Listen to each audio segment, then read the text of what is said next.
بسم اللہ الرحمن الرحیم۔ السلام علیکم۔ میری بہن اور بہنوئی دونوں ہی کالے رنگ کے تھے اور ان کے بچے بھی کالے رنگ کے تھے، لیکن آخر میں میری بہن کی ایک بیٹی پیدا ہوئی جو بہت ہی خوبصورت تھی، دودھ جیسا رنگ تھا۔ اس بچی کا نام کرن تھا۔ میرے بہنوئی نے کرن کو اپنی بیٹی ماننے سے انکار کر دیا۔ میری بہن نے میرے بہنوئی کو یقین دلایا کہ تمہاری ہی بیٹی ہے، لیکن جب کرن بڑی ہوئی تو میں آنکھوں میں حیرانی لیے اپنی بہن کی باتیں سن رہی تھی، جو اس وقت مجھے اپنی وہ حقیقت بتا رہی تھی جس کے وجہ سے وہ پورے گاؤں میں بدنام ہو چکی تھی۔ میرے بچپن میں ہی میرے والدین مر چکے تھے اور میں نے اپنا بچپن اپنی بڑی بہن کے گھر گزارا۔ میری بہن اور میرے بہنوئی دونوں ہی کالے رنگ کے تھے اور اس طرح ان کے سب بچے بھی کالی رنگت والے تھے، لیکن پھر آخر میں میری بہن کی بیٹی پیدا ہوئی جو اپنی بہن بھائیوں سے بالکل الگ تھی۔ وہ سفید رنگ کی گڑیا لگتی تھی جو پورے گھر سے الگ تھی۔ پورے گاؤں والوں نے بہت ہی مذاق بھی اڑایا تھا کہ شاید میری بہن اور بہنوئی کہیں سے بچی کو اٹھا لائے ہیں۔ میری بہن اور بہنوئی نے ساری زندگی کسی کی باتوں پر دھیان نہیں دیا، بس یہی کہا کہ ہماری بیٹی ہے، مگر انہوں نے اپنی اس بچی کو باقی بچوں کے مقابلے میں زیادہ لاڈ پیار سے پالا۔ اس کے پاس کپڑے بھی باقی بچیوں سے زیادہ تھے۔ میری بہن اس سے گھر کے کام بھی نہیں کرواتی تھی جس طرح ہم سب کرتے تھے۔ میں اکثر حیران رہ جاتی تھی کہ ایسا کیا ہے اس بچی میں جو میری بہن اس کا اتنا خیال رکھتی ہے۔ اگر وہ بچی مٹی میں بھی کھیلتی تو میری بہن اس کو گود میں اٹھا لیتی اور سارا دن میری بہن اسے گود میں اٹھا اٹھا کے گھومتی۔ اکثر اپنی بچی کو لے کر حویلی میں بھی جاتی رہتی تھی جہاں میری بہن کام کرتی تھی، جبکہ وہاں اور بچوں کو جانے کی اجازت نہیں تھی۔ دھیرے دھیرے وہ بچی بھی بڑی ہوتی گئی اور میں بھی شادی کر کے سسرال چلی گئی۔ ایک بار میں نے ایک بہت ہی انوکھی سی چیز دیکھی کہ میری بہن بنا کسی وجہ کے زور زور سے رو رہی تھی، جیسے ان کا اپنا کوئی مر گیا ہو۔ میں نے 1000 بار پوچھا مگر وہ کچھ بھی بتانے سے انکار کرتی رہی۔ میری بہن کا رونا میرے لیے زندگی میں کئی سوالوں کو جگہ دے رہا تھا۔ اسی دوران میں نے ایک اور چیز دیکھی۔ میری بہن اپنی ہی بیٹی سے کافی کھینچی کھینچی رہنے لگی تھی۔ وہ بچی جس کا نام کرن تھا اب بڑی ہو گئی تھی اور بڑی ہونے کے بعد اس کے اور بھی رنگ روپ نکھر آئے تھے۔ اسے دیکھنے والا اسے دوبارہ دیکھنے کی خواہش ضرور کرتا۔ کوئی ماننے کو تیار ہی نہیں تھا کہ یہ میری بہن کی بیٹی ہے۔ ایک دن گاؤں میں شور مچ گیا کہ میری بہن کی وہ گوری چٹی بیٹی گھر سے بھاگ گئی ہے۔ پورا گاؤں تھو تھو کر رہا تھا۔ سب کہہ رہے تھے کہ آج وہی منہ کالا کر کے بھاگ گئی جس کو سب سے زیادہ لاڈ پیار سے پالا تھا۔ میں بھی یہ بات سن کر دوڑی دوڑی اپنی بہن کے گھر گئی تھی جہاں پر وہ زور زور سے رو رہی تھی اور اپنی ہی بیٹی کرن کو یاد کر رہی تھی۔ میری بہنوئی بھی شرمندہ سے ہو کر بیٹھے سر جھکائے کھڑے تھے، لیکن میں نے غور کیا کہ میری بہن اور بہنوئی دونوں ہی کے رنگ اڑے ہوئے تھے۔ کچھ تو ایسا ہوا تھا جسے وہ چھپا رہے تھے، لیکن آنکھوں میں ایک دوسرے سے بات کر رہے تھے اور اس بات نے مجھے بہت پریشان کیا۔ میں سارا دن سوچتی رہی کہ میں اپنی ہی بہن سے یہ بات ضرور پوچھوں گی کہ یہ سب ماجرا کیا ہے۔ دن میں تو کوئی نہ کوئی آتا رہا۔ میں نے سوچا کہ رات میں بھی ان سے بات کروں کہ پھر شام کے سائے ڈھلنے لگے اور جیسے ہی میں ان سے پوچھنے لگی تھی کہ تبھی میرے شوہر آ گئے۔ میری ساس کی طبیعت خراب ہو گئی تھی، انہیں ہسپتال لے جانا تھا۔ میں نے سوچا کہ 1-2 دن میں آ کر پوچھوں گی اور میں اپنے شوہر کے ساتھ چلی گئی تھی، مگر قسمت کی کرنسی ایسی ہوئی کہ میری ساس اس دنیا سے ہی چلی گئی۔ کافی دن سے ایک بیماری میں مبتلا تھی اور اسی کے ساتھ اس دنیا سے چلی گئی۔ ہم لوگ اپنی ساس کی وفات پر بہت زیادہ مصروف ہو گئے۔ ایک تو میری ماں جیسی ساس مجھے چھوڑ کر چلی گئی تھی اور دوسری طرف پورے گھر کی ذمہ داری میرے کندھوں پر آ گئی تھی۔ اس لیے یہ بات میرے دماغ میں بالکل بھی نکل چکی تھی کہ مجھے اپنی بہن سے کچھ پوچھنا تھا کرن کے بارے میں۔ میری بہن کبھی میرے پاس مجھ سے ملنے آیا کرتی تھی۔ میں نے محسوس کیا تھا کہ میری بہن کافی پریشان سی ہے اور میرے بہنوئی بھی خوشی خاموش سے رہنے لگے تھے اور اکثر رات ہوتے ہی دونوں کہیں نہ کہیں باہر نکل جاتے تھے۔ بچوں نے اپنے والدین کے بارے میں کچھ باتیں مجھے بتا رکھی تھیں کہ مما پاپا رات ہوتے ہی پتہ نہیں کہاں چلے جاتے ہیں۔ اب میرے شک نے دوبارہ انگڑائی لی تھی۔ مجھے لگا تھا کہ شاید میری بہن کچھ تو غلط کر رہی ہے، شاید ان کے ساتھ کچھ غلط ہو رہا ہوگا۔ دن گزرنے کے ساتھ ساتھ میرا شک بھی بڑھتا جا رہا تھا، اور پھر ایک دن ایسا ہوا کہ کرن واپس آ گئی، لیکن وہ اکیلی نہیں تھی۔ اس کے ساتھ جو آدمی تھا، اسے دیکھ کر ہم سب دنگ رہ گئے۔ یہ تو ہمارے گاؤں کی بڑی حویلی کے چھوٹے مالک ہیں، جن پر اس گاؤں کی سب لڑکیاں مرتی تھیں۔ وہ جب گاؤں کی گلیوں سے گزرتے تو انہیں دیکھ کر گاؤں کی آدھی لڑکیاں اپنا دل تھام کر رہ جاتی تھیں۔ وہ بے حد خوبصورت اور اونچا لمبا قد اور سفید رنگت کا مالک تھا۔ گاؤں کی ساری لڑکیوں کے دلوں کی دھڑکن تھا، لیکن ایک بات جو ہم سب کو حیران کر رہی تھی کہ آخر اس طرح بھاگ کر ہی شادی کیوں کری کرن سے؟ وہ تو اتنے بڑے گھر کا لڑکا تھا، اگر وہ ایک بار بھی اپنا رشتہ بھیج دیتا تو بہن اور بہنوئی خوشی خوشی کرن کی شادی اس کے ساتھ کر دیتے۔ جیسے ہی میری بہن نے کرن کو چھوٹے مالک کے ساتھ دیکھا تو انہوں نے اپنا ماتھا پیٹ لیا اور اونچی اونچی آواز میں رونے لگی اور بولی کہ ہائے کرن، یہ تو نے کیا غضب کر دیا، تجھے پورے گاؤں میں ایک ہی یہی ملا تھا۔ میری بہن جو کرن کو دیکھ کر تھوڑی خوش ہوئی تھی، اب چھوٹے مالک کو اس کے ساتھ دیکھ کر ان کی حالت بگڑنے لگی تھی، اور اسی طرح روتے روتے وہ زمین پر گر گئی تھی۔ میری بہن کے گرتے ہی کرن آگے آئی اور انہیں تھامنا چاہا، لیکن میرے بہنوئی نے منع کر دیا اور کرن کو وہاں سے جانے کے لیے کہا۔ سارا گاؤں آنکھیں پھاڑ کر یہ منظر دیکھ رہا تھا کہ دیکھو ذرا ان کی ہمت، خود تو ساری زندگی جس حویلی میں کام کیا، اس کا نمک کھایا، اسی کے ساتھ شادی ہونے پر کیسی تڑپ تڑپ کر رو رہے ہیں۔ میرے بہنوئی نے کرن کا ہاتھ پکڑا اور اسے گھر کے باہر نکال دیا۔ کرن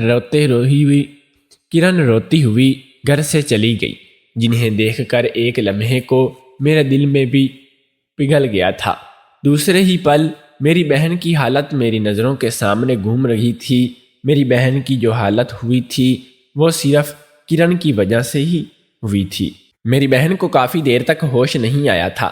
شام ہو رہی تھی، تبھی انہوں نے آنکھیں کھولی اور پہلا سوال یہی کیا کہ کرن کہاں ہے؟ ان کے سوال کا جواب کرن کے بہنوئی نے دیا تھا۔ شام ہو رہی تھی، تبھی انہوں نے آنکھیں کھولی اور پہلا سوال یہی کیا کہ کرن کہاں ہے؟ ان کے سوال کا جواب میرے بہنوئی نے دیا تھا۔ انہوں نے بتایا کہ وہ کرن کو گھر سے نکال چکے ہیں، جس پر میری بہن نے شکایتی نظروں سے میرے بہنوئی کو دیکھا تھا، اور پھر میری بہن زور زور سے رونے لگی اور بار بار یہی کہی جا رہی تھی کہ ہم سے گناہ ہو گیا، کرن کے پاپا ہم لوگوں کچھ بھی نہ کر سکے، ہم سے گناہ ہو گیا، بلکہ گناہ نہیں، یہ تو گناہ سے بھی بڑا گناہ ہے۔ اور یہی سب کہتے کہتے میری بہن پھر سے بے ہوش ہو گئی تھی، لیکن میرا دماغ تو ان کی باتوں میں ہی الجھا ہوا تھا۔ آخر ان سے ایسا کون سا بڑا گناہ ہو گیا تھا جس پر وہ اس طرح رو رہی ہیں اور بار بار بے ہوش ہو رہی ہیں؟ میں اس رات اپنے شوہر سے اجازت لے کر وہیں رہ گئی تاکہ اپنی بہن سے ساری حقیقت جان سکوں، کیونکہ میری چھٹی حس کہہ رہی تھی کہ میری بہن ہم سب سے کچھ نہ کچھ چھپا رہی ہے۔ گاؤں والے کافی دیر تک آ کر ان کا حال پوچھتے رہے اور سب نے یہی کہا کہ اتنا بڑا گھر ہے لڑکے کا، تمہیں تو خوش ہونا چاہیے، تمہیں ایسا داماد مل رہا ہے، ساری دنیا ایسا داماد چاہتی ہے، اور تم ہو کہ رو رہی ہو اور سب کچھ کرا کر ہی رہو گی۔ لوگوں کی باتیں سن کر میری بہن پھر سے زور زور سے رونے لگتی تھی اور اپنے ہی سر پر زور زور سے ہاتھ مارنے لگتی تھی۔ ان کی حالت کو دیکھتے ہوئے میں نے پھر کسی کو آنے نہیں دیا۔ جو بھی آتا میں اسے یہی کہہ دیتی کہ وہ سو رہی ہے۔ میں نے اپنی بہن کے پاس بیٹھ کر کھانا بنایا۔ رات ہوتے ہی میری بہن سب سے پہلے لیٹ گئی تھی اور میں اسے سوتا دیکھتی رہی۔ رات کو نہ جانے کون سا پہر تھا کہ میں نے اپنی ہی بہن کو ان کی چارپائی سے اٹھتے ہوئے دیکھا تھا۔ پتہ نہیں وہ اپنی چارپائی سے اٹھ کر کہاں جا رہی تھی اور میں اپنی آنکھیں بند کیے لیٹی رہی۔ میں بس یہ دیکھنا چاہتی تھی کہ اس وقت کہاں جا رہی ہے اور کیا کرتی ہے۔ اسے یقین نہیں، اور اسے جب یقین ہو گیا کہ میں سو گئی ہوں تو وہ کمرے میں موجود صندوق کے پاس بیٹھ گئی اور اپنے پلو کے ساتھ لگی چابی سے اسے کھولنے لگی۔ مجھے ایک دم سے یاد آیا کہ میری بہن نے کبھی اس صندوق کو کسی کو ہاتھ بھی نہیں لگانے دیا تھا۔ میں اب اٹھ کر بیٹھ گئی ہوں، لیکن میری بہن کا دھیان ابھی بھی مجھ پر نہیں تھا۔ وہ میری طرف پیٹھ کیے ہوئے بیٹھی تھی، دوسری طرف صندوق سے کچھ چیزیں نکال رہی تھی۔ مجھے ہمیشہ لگتا تھا کہ وہ صندوق میں ضرور اپنے کنگن میں رکھتی ہوں گی، اسی لیے وہ کسی کو بھی صندوق کو چھونے تک نہیں دیتی ہیں۔ مجھے بہت ہی زیادہ شوق ہو رہا تھا کہ آخر صندوق میں ایسا کیا ہے جو میری بہن ہاتھ نہیں لگانے دیتی۔ اسی طرح میں چپ چاپ لیٹی رہی اور دیکھ رہی تھی کہ آخر صندوق سے کیا نکلتی ہے۔ انہوں نے ایک ایک کر کے صندوق کے ساری چیزیں نکالنا شروع کر دی اور میں دیکھ کر حیران رہ گئی کہ سب سے پہلے اس نے کچھ کپڑے نکالے تھے جب بہت ہی چھوٹی سی بچی کے تھے، اور اس کے بعد کپڑوں کا سائز بڑا ہوتا گیا اور وہاں سب لڑکیوں کے ہی کپڑے تھے۔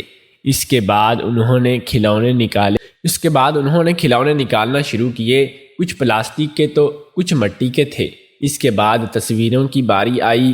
جب میں نے اپنے دماغ پر زور ڈالا تو مجھے یاد آیا کہ سارے کپڑے تو بچپن میں ہی کرن پہنتی تھی اور کچھ کھلونے بھی تھے، لیکن میں نے کچھ کھلونے کبھی بھی کرن کے پاس نہیں دیکھے تھے۔ اس کے بعد انہوں نے تصویریں دیکھنی شروع کی۔ شروع میں تو تصویریں بھی وہ کرن کی ہی تھیں، لیکن اس کے بعد تصویروں میں ایک اور اشتعال جڑ گیا تھا۔ میں اتنی دور بھی نہیں بیٹھی تھی کہ دیکھ نہ سکوں، لیکن پھر بھی میں دوسروں کی پہچان نہیں کر پا رہی تھی۔ لیکن پھر بھی دوسرا وجود کسی بچی کا ہی تھا، لیکن میری پہچان میں نہیں آ رہا تھا۔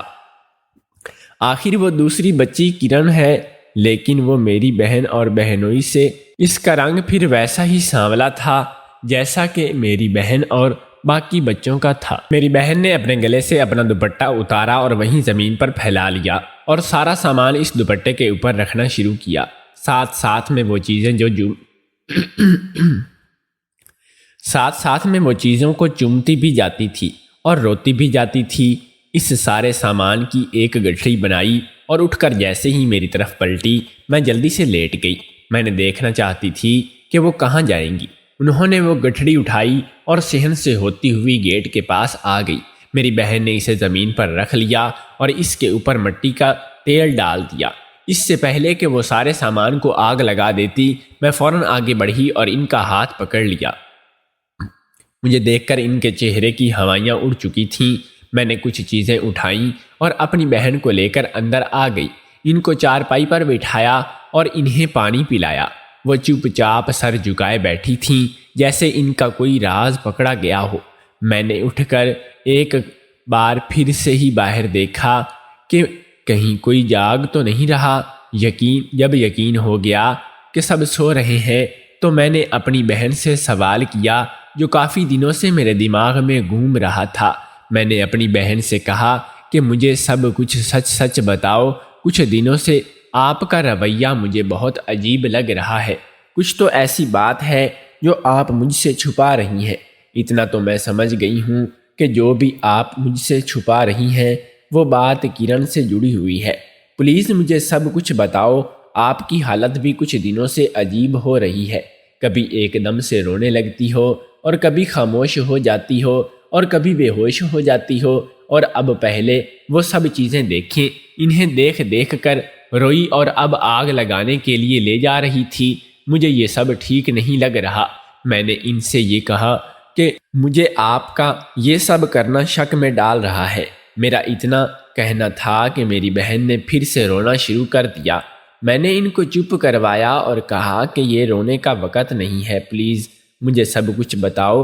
ہو سکتا ہے کہ اگر آپ مجھے سب کچھ بتا دیں تو آپ کے من کا بوجھ کچھ کم ہلکا ہو جائے۔ میری بات سن کر وہ بولی، ایسا کچھ ہلکا ہو جائے؟ میری بات سن کر وہ بولی کہ کچھ بھی نہیں ہے، جیسا تم سوچ رہی ہو یہ سب تمہارے دماغ کی غلط فہمی ہے۔ مگر مجھے ان کی باتوں پر بالکل بھی سچائی معلوم نہیں ہو رہی تھی اور میں نے اپنی بات ایک بار پھر سے دہرائی، لیکن انہوں نے سچ بتانے کے انکار کر دیا۔ میں نے اپنی بہن سے کہا کہ شاید آپ کرن کے سفید رنگ کی وجہ سے اسے کچھ زیادہ ہی پیار کرتی تھیں۔ آپ کے باقی بچے ذرا سی بھی غلطی کر دیتے تو آپ نے انہیں کتنا پیٹتی تھی۔ ان سب باتوں کا مطلب ہوا، کیا آپ اپنے ہی بچوں سے پیار نہیں کرتی تھیں؟ کیا آپ کا پیار صرف کرن کے لیے ہی تھا؟ آپ کیسی ماں ہے؟ اپنے ہی بچوں میں فرق کرتی تھیں، اپنے ہی بچوں میں فرق کرتی تھی۔ بچے چاہے کالے ہوں یا گورے، ماں باپ کے لیے وہ برابر محبت کے حقدار ہوتے ہیں۔ آپ نے اپنے بچوں کو برابر کا پیار نہیں دیا۔ میری باتوں پر میری بہن کی آنکھیں بھر گئی تھیں اور پھر دھیرے دھیرے انہوں نے میرے سامنے سچ کے پردے کھولنا شروع کر دیے تھے۔ ایک ایسا راز بتایا جو آج تک سب سے چھپی ہوئی تھی۔ جیسے جیسے وہ راز سے پردہ اٹھتا ہی رہا، ویسے ویسے میرا منہ کھلتا جا رہا تھا۔ انہوں نے بتایا کہ 18 سال پہلے سے امید تھی کہ ہم لوگ بڑی حویلی والوں کے لیے کام کرتے تھے۔ مالکن کے گھر بھی اولاد ہونے والی تھی۔ ان کا پہلا بیٹا اس وقت 4 سال کا تھا، جس کا نام عمیر تھا۔ مجھے یاد ہے کہ ایک بار عمر نے اپنی ہی ماں سے کہا تھا کہ مجھے ایک چھوٹی سی بہن چاہیے۔ چھوٹے سے بچے کا انداز اتنا پیارا تھا کہ مجھے اس پر ڈھیر سارا پیار آ گیا۔ لیکن مالکن یہ سن کر رونے لگی۔ وہ کافی دیر تک روتی رہی تھی۔ میں سوچنے لگی کہ کیا بڑے لوگوں کو بھی اپنی ہی لڑکیوں کے نصیبوں سے ڈر لگتا ہے؟ بڑے لوگوں کو بھی بیٹی نہیں چاہیے تھی؟ انہیں بھی بس بیٹے ہی چاہیے تھے۔ بیٹی میں فرق تو شاید غریب لوگ ہی کرتے ہیں، کیونکہ بیٹی کی شادی کے لیے ان کے پاس ڈھیر سارا جہیز نہیں ہوتا۔ آخر وہ بڑے لوگوں کو بٹھا کر، اور بیٹی سے کیا مطلب ہے؟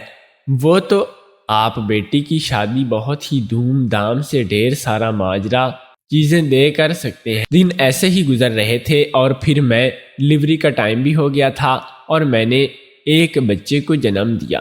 اس رات مالکن نے بھی ایک بچی کو جنم دیا تھا۔ ہر طرف سے مبارکباد کا شور سنائی دے رہا تھا، لیکن مالک اور مالکن کے چہرے پر مجھے پریشانی کے سائے دکھائی دیے تھے اور میں سمجھ نہیں پا رہی تھی کہ آخر یہ سب کیوں اتنا دکھی ہیں۔ ہم لوگ غریب ہیں، پھر بھی بیٹی کی پیدائش پر خوش ہیں۔ یہ لوگ تو اتنی دن دولت والے ہیں اور ان کے گھر میں یہ پہلی بیٹی ہے، پھر بھی یہ بھی دکھی ہیں، کیوں ہے؟ میں نے سوچا کہ میں مالکن سے اس بارے میں ضرور بات کروں گی، اور میں سو گئی۔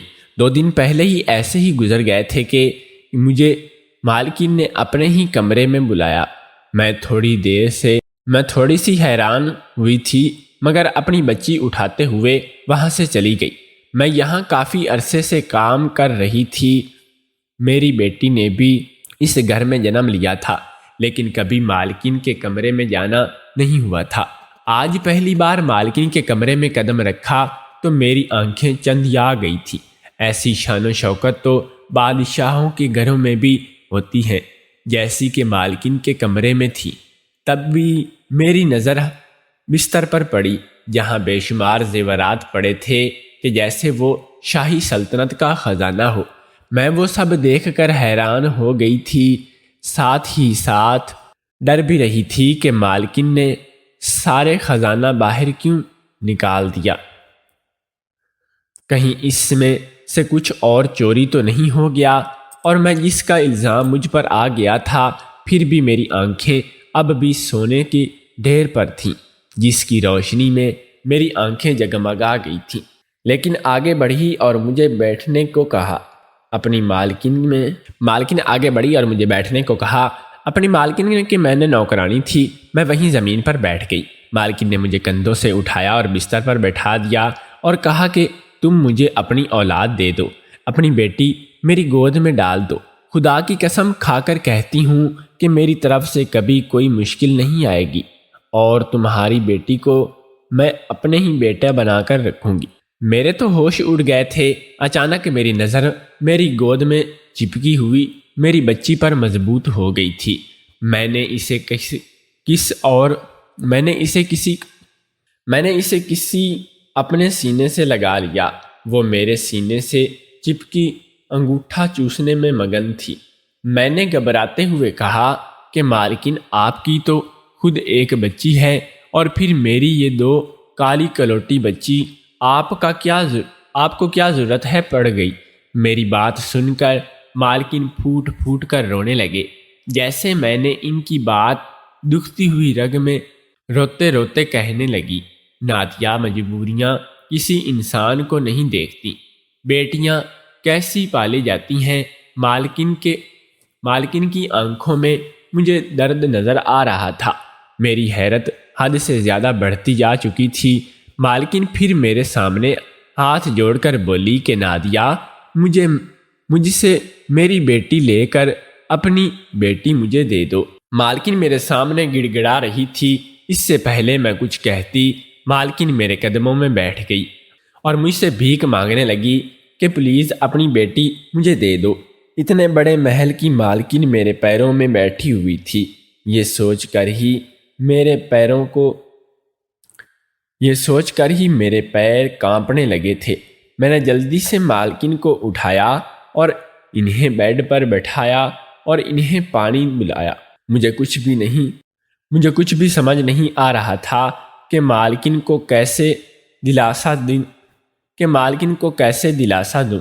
مالکن تھوڑی خاموش ہوئی تو پھر سے ہی کہنے لگی کہ نادیہ میں تمہاری بیٹی کی شادی کسی جاگیردار گھرانے میں کر دوں گی کہ سب لوگ اپنے دانتوں تلے انگلی دبا لیں گے۔ میں تمہارے بیٹوں کو باہر پڑھنے کے لیے بھیجوں گی۔ تم چاہو تو میرے سارے زیورات اپنے پاس رکھ لو، بس اپنے بیٹوں سے میری بات بدل لو۔ آپ اپنی اتنی خوبصورت بیٹی کو میری کالی بیٹی سے کیوں بدلنا چاہتی ہیں؟ اور پھر بنا کسی وجہ کے میرا شوہر تو بالکل بھی نہیں مانے گا۔ آخر اس کے پیچھے کیا وجہ ہے؟ پھر مالکن نے بتانا شروع کیا کہ آنکھوں میں درد اتر آیا تھا۔ مالکن نے بتانا شروع کیا کہ کبھی کبھی ماں باپ کے گناہوں کی سزا بچوں کو بھگتنی پڑتی ہے، اور ایسے ہی میری بچی اپنے باپ کے ایک ایسے جرم کی پھینٹ پچڑنے لگی والی ہے جو اس کے باپ نے انجانے میں کیا ہوا تھا۔ اس دن میں اور تمہارے مالک ایک شادی کے فنکشن سے گھر واپس لوٹ رہے تھے۔ بہت زیادہ اندھیرا تھا، ہر طرح سے دھند چھائی ہوئی تھی۔ اتنا اندھیرا تھا کہ کچھ بھی صحیح سے دکھائی نہیں دے رہا تھا کہ تبھی پتہ نہیں ایک لڑکی اچانک سے کیسے ہماری گاڑی کے سامنے آ گئی، اور وہ چودھریوں کی بیٹی تھی۔ وہ لڑکی بہت ہی زیادہ خوبصورت تھی، اتنی خوبصورت کہ اسے دیکھتے ہی کسی افسرہ کا گمان ہوتا تھا۔ چودھری نے صبح ہمیں پنچایت میں بلایا۔ پنچایت بٹھائی گئی اور پورا گاؤں پنچایت میں جمع تھا۔ چودھری اپنی بیٹی کی خونی کو معاف کرنے کے لیے بالکل بھی تیار نہیں تھا، اور بھلا معاف کر بھی کیسے دیتا؟ 3 نسلوں کے بعد یہ اپنی بیٹی ان کے خاندان میں تھی، پورے خاندان کی آنکھوں کا تارا تھی، اور ہی وہ بیٹی، لیکن جو ہو گیا تھا اسے بدلا تو نہیں جا سکتا تھا۔ لیکن یہ بھی سچ تھا کہ جو بھی کچھ ہوا تھا وہ انجانے میں ہوا تھا، جان بوجھ کر بھی نہیں ہوا تھا۔ پنچایت نے ایک عجیب ہی فیصلہ سنا دیا۔ پنچایت کا فیصلہ یہ تھا کہ اس خاندان میں جب بھی کبھی بیٹی کا جنم دن ہو، وہ بیٹی بھی جب 18 سال کی ہوگی تو اس بیٹی کو چودھری کو دے دیا جائے گا۔ چودھری اس بیٹی کے ساتھ اپنے کسی بھی لڑکے کے ساتھ کر کے اسے اپنے گھر لے جائے گا، اور آگے چودھری کی مرضی ہوگی۔ ایسی بہو بتائیں، اسے اپنی بہو بنائے یا اپنے گھر کی نوکرانی، یا پھر اپنی بیٹی کی موت کا بدلہ۔ لیکن شرط یہ ہے کہ وہ بیٹی بہت زیادہ خوبصورت ہونی چاہیے، جیسے کہ چودھری کی بیٹی تھی، اور نادیہ جیسا کہ تم دیکھ رہی ہو، ہماری یہ بیٹی بہت ہی زیادہ خوبصورت اور ایسا لگتا ہے کہ جیسے کوئی پری ہو۔ یہ کہہ کر مالکن نے اپنی بیٹی میرے سامنے رکھ دی۔ میں نے ایک نظارہ مالکن کی بیٹی کو دیکھا اور واقعی بہت خوبصورت تھی، ایسا لگتا تھا کہ جیسے چاند کا ٹکڑا ہو، اور اس کے بعد میں نے اپنی ہی بیٹی کے سامنے رکھ دی۔ میں نے ایک نظر مالکن کی بیٹی کو دیکھا اور واقعی بہت خوبصورت تھی، ایسا لگتا تھا جیسے چاند کا ٹکڑا ہو۔ اس کے بعد میں نے اپنی بیٹی کی طرف دیکھا۔ میں سمجھ گئی تھی کہ یہ مالکن کی اپنی بیٹی میری بیٹی سے کیوں بدلنا چاہتی تھی۔ میں نے بیٹی کا رنگ سانولا تھا اور نین نقش بھی عام تھے۔ میں سوچ میں پڑ گئی تھی کہ ایک فیصلہ میری پوری زندگی بدل سکتا ہے، میرے بیٹوں کا مستقبل بن سکتا ہے، میری بیٹی کی زندگی بھی سنور سکتی ہے، مجھے بہت ساری خوشیاں، بہت سارے احساس اور آرام مل سکتا تھا، جس میں کبھی بھی میں خواہش کیا کرتی تھی کہ لیکن اپنے جگر کے ٹکڑے کو ایسے ہی کسی کو کیسے سونپ دیتی۔ بچہ کالا ہو گیا گورا اپنے ماں باپ کی جان ہوتا ہے، بچہ کالا ہو یا گورا اپنے ماں باپ کی جان ہوتا ہے، لیکن بہت ہی خوبصورت سمجھ کر میں بعد میں بچیاں بدلنے پر مان گئی۔ میری بات سن کر مالکن کا چہرہ خوشی سے ایسے کھل گیا کہ جیسے انہیں دنیا جہاں کا خزانہ مل گیا ہو۔ مالکن نے جھٹ سے میری بچی اپنی گود میں اٹھا لی اور اپنی ہی بچی کو گود میں دے دی۔ میری بچی کو گود میں اٹھاتے ہی مالکن نے میری بچی کو بے تحاشا پیار کیا، اور جب کہ میں تو اس گوری چٹی خوبصورت کانچ کی گڑیا کو پیار کرتے ہوئے بھی ڈر رہی تھی۔ ایسا لگ رہا تھا کہ میرے پیار کرنے سے کہیں وہ میلی نہ ہو جائے، لیکن نہ، مالکن نے اپنی بیٹی میری گود میں دینے کے ساتھ ساتھ میری جولی زیورات سے بھر دی تھی، اور خوشی سے چہکتی ہوئی آواز میں مجھ سے کہا کہ نادیہ، تم روز اپنی ہی بیٹی سے ملنے آ سکتی ہو، میری بیٹی کو بھی اپنے ساتھ لے کر ضرور آنا، اس طرح ہم دونوں اپنی بیٹیوں سے مل لیں گے، لیکن ہم ان بچیوں کو نہیں بتائیں گے کہ سچائی کیا ہے۔ جب بچیاں بڑی ہو جائیں گی، ان کی شادیاں ہو جائیں گی، تب ان کو سچائی بتائیں گے۔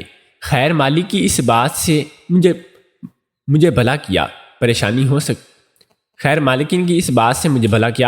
ہو سکتی تھی۔ میں نے ہاں میں سر ہلایا۔ گھر آ کر میں نے جیسے تیسے کر کے تمہاری بہنوئی کو بھی منا لیا تھا۔ پہلے تو وہ نہیں مان رہے تھے، لیکن میرے بہت بات سمجھانے پر مان گئے تھے۔ اس طرح ایک نازک سی شہزادی ہمارے گھر میں پلنے لگی، اور میری بیٹی محلوں کی زندگی جینے لگی۔ مالکن نے میری بیٹی کا نام ارم رکھا تھا۔ میں محل میں کبھی کبھی اپنی بیٹی ارم سے ملنے جایا کرتی تھی، تو ساتھ میں کرن کو بھی لے کر جایا کرتی تھی۔ کرن مالکن کے بڑے ہی بیٹے عمر کے ساتھ خوب کھیلتی تھی، میں بھی اسے کھیلنے دیا کرتی تھی۔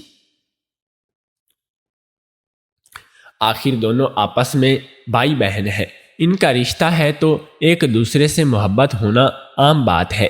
حویلی سے واپس پر میں اپنی بیٹی ارم کے کچھ کپڑے اور کھلونے لے آیا ہوں، اور انہیں اپنی بیٹی کی یاد میں نشانی کے طور پر رکھ لیا کرتی تھی۔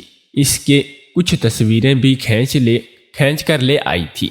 جب اپنی بیٹی کی بہت زیادہ یاد آئی تو انہیں کھلونوں اور تصویروں کو دیکھ لیا کرتی تھی۔ میں نے کرن کو بھی بالکل ایسے ہی بیٹھتے ہوئے پالا تھا، بلکہ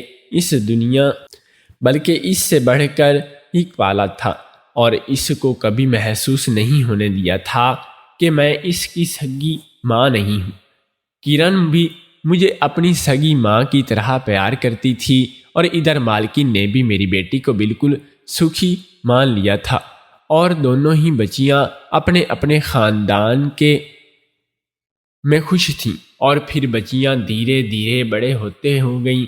جب کرن اور ارم 18 سال کی ہو گئیں تو جیسا کہ پنچایت نے فیصلہ سنایا تھا، لیکن ارم کو دیکھتے ہی ان لوگوں نے اس کو ساتھ لے جانے سے منع کر دیا۔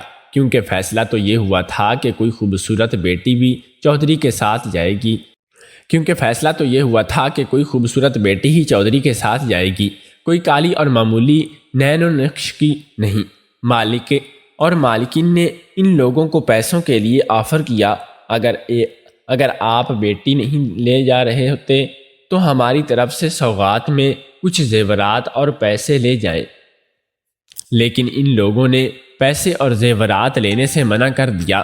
میں بھی بہت حیران تھی کہ بھلا ان لوگوں نے زیورات اور پیسے لینے سے منع کیوں کر دیا تھا، لیکن اس بات کا جواب مجھے اگلے دن ہی مل گیا تھا۔ مالکن کی تیز چیخ سن کر میں اندر کمرے میں بھاگی تھی تو میری بھی چیخ نکل گئی، کیونکہ روشنی کا پورا جسم ٹھنڈا پڑ چکا تھا اور ان لوگوں نے اپنی ہی بیٹی کا بدلہ لے لیا تھا۔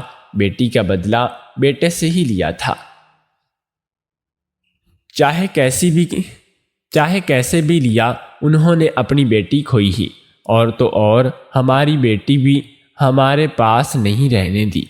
میں بے حد روئی تھی، چیخیں مار مار کر رو رہی تھی، لیکن مالکن بھی رو رہی تھی۔ آخر انہوں نے بھی تو ارم کو ماں بن کر پالا تھا۔ وقت دھیرے دھیرے گزرنے لگا اور ہم ارم کے غم سے آبر آنے لگے تھے۔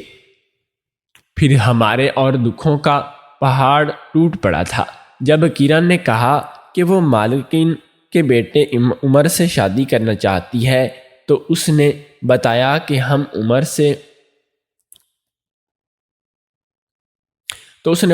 ہم دونوں ایک دوسرے سے محبت کرتے ہیں۔ میں نے اور تمہارے بہنوئی نے اسے سمجھانے کی بہت کوشش کی۔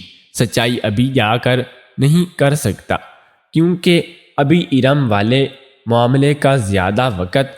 اگر چودھری کو سچائی پتہ چل جاتی تو ہو سکتا ہے کہ وہ کرن کو بھی اٹھا کر لے جاتے۔ میں نے اور تمہارے بہنوئی نے پورا زور لگا دیا کرن کو سمجھانے میں۔ دونوں بہن بھائی آپس میں شادی کیسے کر سکتے تھے؟ یہ تو بہت بڑا گناہ ہو جاتا۔ ہمارے سمجھانے پر بھی کرن نہیں مانی اور ایک دن گھر سے بھاگ گئی۔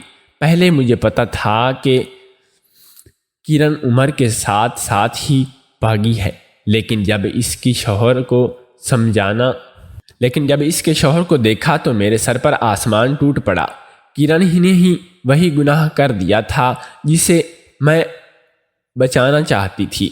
میری بہن مجھے ساری سچائی بتا کر وہ پھر سے پھوٹ پڑی اور رونے لگی۔ انہوں نے کتنے دکھ اکیلے میں ہی جھیلے تھے اور اس کے بعد لوگوں کی باتیں بھی سنی تھیں۔ یہ سچ تھا کہ مالکن نے اپنا وعدہ پورا کیا تھا، میری بہن کے بچوں کو پڑھنے کے لیے اچھے اسکول میں داخلہ کرایا تھا اور آگے بھی پڑھانے کا پورا ارادہ رکھتی تھی۔ اب جب عمر اور کرن نے شادی کر لی تھی، اس بات کو چھپانے کا کوئی فائدہ نہیں تھا۔ میں نے اپنی بہن کو سمجھایا کہ آپ ساری سچائی اپنے مالک سے کہہ دیں۔ انہوں نے میری بات مان لی اور اگلی صبح ہم مالکن کی حویلی میں پہنچ گئے۔ وہ لوگ اس وقت ناشتہ کر رہے تھے۔ میری بہن کا سر اور اس بار جھکا ہوا تھا۔ وہ ارم سے سر اٹھا کر مالکن کے سامنے والی کرسی پر بیٹھ گئی تھی اور کہا کہ مالکن، آج میں آپ کو ایک سچائی بتانے آیا ہوں۔ وہ یہ ہے کہ کرن نے عمر کے ساتھ شادی کر لی ہے، اور جیسا ہے کہ آپ جانتے ہیں کہ ساتھ شادی کر لی ہے، جیسا کہ آپ جانتے ہیں کہ یہ بہت بڑا گناہ ہے۔ بہن بھائی آپس میں شادی کیسے کر سکتے ہیں؟ یہ بات آپ لوگوں کو بتانا بہت ضروری تھی، اسی لیے میں صبح چلی گئی۔ ان کی بات سن کر مالکن کے چہرے پر مسکراہٹ آ گئی اور میری بہن کو بہت حیرت ہوئی۔ اتنی بڑی بات سن کر بھی اس کے چہرے پر مسکراہٹ نہیں آئی۔ مالکن بولی کہ مجھے پتا ہے کہ نادیہ کی کرن اور عمر سے شادی کر لی ہے، لیکن آج میں تمہیں ایک سچائی اور بتاتی ہوں۔ عمر میرا اپنا بیٹا نہیں ہے، وہ تمہارے مالک کے دوست کا بیٹا ہے۔ تمہارے مالک کے دوست اور اس کی بیوی کے ایکسیڈنٹ میں موت ہو گئی تھی۔ دونوں میاں بیوی موقع پر ہی دم توڑ دیا تھا، لیکن عمر بچ گیا تھا۔ اسی وقت سے تمہارے مالک نے عمر کو اپنا بیٹا مان لیا اور اسے اپنے گھر لے آیا۔ میں بھی عمر میں سے بہت زیادہ محبت کرتی ہوں، اسے اپنے بیٹے کی طرح رکھتی تھی، اور مجھے پتا ہے کہ کرن اور عمر نے شادی کر لی ہے۔ میں نے خوشی خوشی اس دنیا کو میں نے خوشی خوشی اس شادی کو قبول بھی کر لیا اور اس طرح میری بیٹی بھی ہمیشہ اب میرے پاس رہے گی۔ مالکن کے چہرے پر خوشی کے جو رنگ تھے ان کو بیان کرنا مشکل تھا۔ میری بہن حیرت سے آنکھیں پھاڑے مالکن کو دیکھ رہی تھی اور ان کا چہرہ سفید پڑ چکا تھا، آنکھوں کی چمک ختم ہو چکی تھی اور ایسا لگ رہا تھا کہ جیسے ان کا سب کچھ چھن گیا ہو۔ اور مالکن نے اٹھ کر میری بہن کے پیروں کو چھوا تھا اور کہا کہ نادیہ، میں تمہارا احسان مند رہوں گا کہ تمہاری وجہ سے آج میں اپنی بیٹی میرے ساتھ ہے، لیکن اس بات کے لیے معافی چاہوں گا کہ تمہاری بیٹی اس دنیا میں نہیں ہے۔ لیکن میری بہن کے جسم میں تو جیسے جان ہی نکل آئی تھی۔ چپ چاپ بنا کچھ کہے حویلی سے باہر آ گئی اور ان کی آنکھوں میں آنسو تھے۔ آسمان کی طرف دیکھتے ہوئے ان کے منہ سے ایک ہی بات نکلی تھی، میری لالچ کی وجہ سے اللہ نے مجھے بہت بڑی سزا دی ہے، لیکن مجھے لگتا ہے کہ غریبوں کے حصے میں ذلت، بدنامی، اکیلا پن اور درد آیا تھا۔ میں امیر تو اس بار بھی جیت گئے تھے، میری بہن نے اپنی بیٹی میں کھو دی تھی، پورے گاؤں کی باتیں سنیں، بدنامی بھی اٹھائی، بیٹی نے بھاگ کر شادی کر لی۔ میں نے ان کی آنکھوں میں آنسو صاف دیکھے۔ میں راستے بھر میں سوچتی رہی کہ خوشیوں پر صرف امیروں کا ہی حق ہوتا ہے، کیا غریبوں کا خوشیوں پر کوئی حق نہیں ہوتا؟ دوستو، اس کہانی میں غلط کون تھا، نادیہ یا پھر اس کی مالکن؟ اپنی رائے کومنٹ باکس میں ضرور دینا۔ دوستو، ویڈیو کیسی لگی کمنٹ کر کے ضرور بتانا۔ ویڈیو کو لائک اور چینل کو سبسکرائب ضرور کر لیں۔